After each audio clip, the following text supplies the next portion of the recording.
ជំរាបសួរមកទាំងអស់គ្នាថ្ងៃនេះយើងមានបានថ្មីចូលទៅណាមកទាំងអស់គ្នាចាបានមកចូលមកទៀតហើយ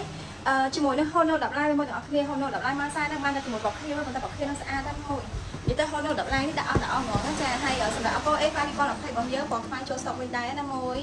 ហើយជាមួយនឹង Y12S ពណ៌ខ្មៅក៏យើងត្រឡប់មកវិញដែរណាចឹងសម្រាប់មួយដែលរងចាំជាមួយនឹង Y12S ពណ៌ខ្មៅឥឡូវនេះយើងចូលស្តុកមកវិញហើយខ្ញុំកាត់បាន Smart 10នេះមកក្របមកទាំងអស់គ្នាបាន Smart 10នេះហើយស្អាតខ្លាំងមែនតើមួយនិយាយទៅនៅខ្ចីខ្លាំងហ្មង Smart 10នេះហើយជាមួយនឹង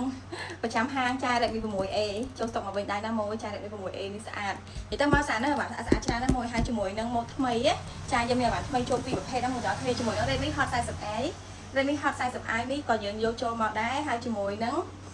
សំដៅអានេះ Infinix Hot 40i បងហើយនេះជាមួយនឹង Redmi 14C ចា Redmi 14C នេះក៏យើងចូលមកដែរណាចាអញ្ចឹងសម្រាប់បងចូលចិត្តប្រើប្រភេទពួកអេក្រង់ធំៗអីអាចដូចជាមួយនឹង Redmi 14C នេះបានណានិយាយទៅ Redmi 14C នេះហើយសម្រាប់អ្នកចូលចិត្តលេងហ្គេមអីគឺត្រូវខ្លាំងដោយសារតែគេមកជាមួយប្រភេទ memory ធំហើយអេក្រង់ធំងាយស្រួលនៅក្នុងការលេងហើយសម្រាប់ Infinix Hot 40i នេះក៏ស្អាតដែរណាមួយទាំងអស់គ្នានិយាយទៅយើងមានពណ៌ទឹកសមុទ្រហើយយើងមានជាមួយនឹងពណ៌មាសសម្រាប់អាវ៉ាន់នេះទឹកចូលសុកដំបងឯងអញ្ចឹងសម្រាប់បងចង់បានជាមួយនឹង Infinix Hot 40i នេះក៏ពេញតាក់ទងមកបានណានិយាយទៅអាវ៉ាន់នេះហើយមួយទទួលគេទៅដឹងហើយចាដូចអាវ៉ាន់ថ្មីប្រអប់ចឹងអីវ៉ាន់នេះដូចអាវ៉ាន់ថ្មីប្រអប់លើជាមិនមែនជាអាវ៉ាន់មកទឹកទេអញ្ចឹងសម្រាប់បងចង់បានអាវ៉ាន់មកទឹកគ្រប់ប្រភេទស្អាតៗកុំភ្លេចឆាចូលពេកណានិយាយទៅយើងមានអាវ៉ាន់ថ្មីចេញចូលរហូតដល់មួយអរគុណ